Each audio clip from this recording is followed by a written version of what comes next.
Hello friends, welcome back to my mini vlog. So મારે બપોરની રસોઈ કરવાની હતી ને એમાં મારે દાળ ભાત કરવાના હતા. તો મેં દાળ બાફવા મૂકી દીધી છે ને એક સાઈડ ભાત બાફવા મૂકી દીધા ને જો કેવી મસ્ત ગ્રેપ્સ છે અને મેં ગ્રેપ્સ ખાઈ લીધી છે. મને ભૂખ લાગી હતી એટલે ને આ મારા સસરા મોસંબી લાવ્યા છે કે મોસંબો ખબર જ ના પડી.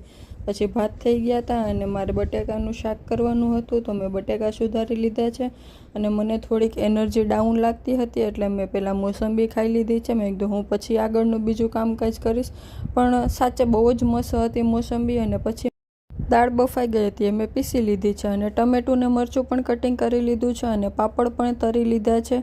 અને તમે જોઈ શકો છો મેં દાળનો વઘાર પણ કરી લીધો છે. અને અમારા હસબન્ડ માટે મેં કેળા અને દૂધનું જ્યુસ બનાવ્યું હતું અને ત્યાં આપણી દાળ અને શાક બંને થઈ ગયું છે. પછી મેં મારા માટે કેળા ઘીવાળા ખાવા હતા એટલે એ સુધારી લીધા છે. રોટલી કરી લીધી છે. વાસણનો ઢગલો હોય, કપડાનો ઢગલો હોય. અને રાતના જમવા માટે મેં રોટલા કરી લીધા છે, ખીચડી